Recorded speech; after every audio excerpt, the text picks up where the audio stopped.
Hi everyone, it's Ann again. Just as a reminder, I am working at the Recovery Center of Northern Virginia, an outpatient drug and alcohol treatment center.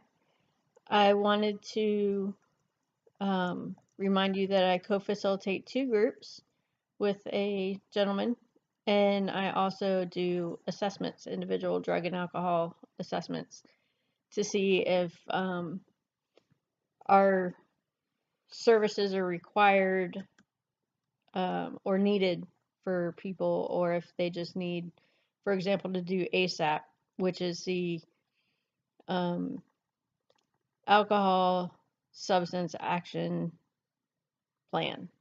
No, sorry, Alcohol Safety Action Plan. And that's a program that Virginia has for people who get DWIs, generally for their first time. They come to us for an assessment depending on what their blood alcohol level was. And we either recommend that they do more education groups or they need more uh, like treatment groups, or if they just need to do the ASAP classes.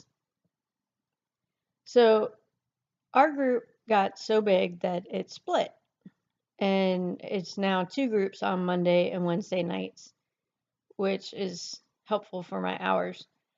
But anyway, we have an advanced group and we have a beginners group. And the people in the beginners group are, most of them have just one DWI and really just need education more than treatment. But I do have one individual in there who is very resistant to treatment, to say the least. This person often says things like, "I'm not like you people," to his group members, which I find very condescending and just not a very nice thing to say. But I know that it's where he's at in his head. That's where he's at. And he often argues with my co-facilitator who has done this work for over 30 years. And he knows what he's doing. He's not a newbie like me.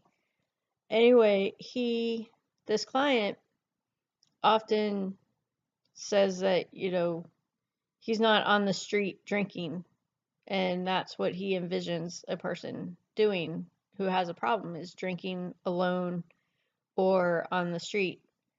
And we're trying to educate him that alcoholism can look like anybody in your typical, 4-bedroom home with the white picket fence, to someone being on the street. That there really is no face of alcoholism. There's no stereotypical picture. And he likes to argue.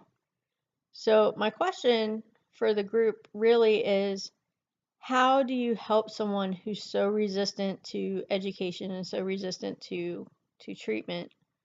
He believes that just because this happened when he was out of town, that it's no big deal. Of course, any DWI is a big deal, but his blood alcohol concentration was so high that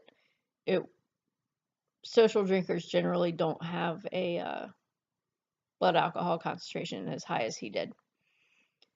So the thing that I'm trying to think of is, I'm going to see him again tonight in our group, and I'm trying to think of how to work with him so that he can see, that I'm not saying he is an alcoholic, but I would like him to see that, he potentially has a problem, and maybe if he were more open to education, that might help him to keep from repeating the same mistake. So I'd love to know your approaches to dealing with difficult clients and how to best help them. All right, thanks so much. See you next time.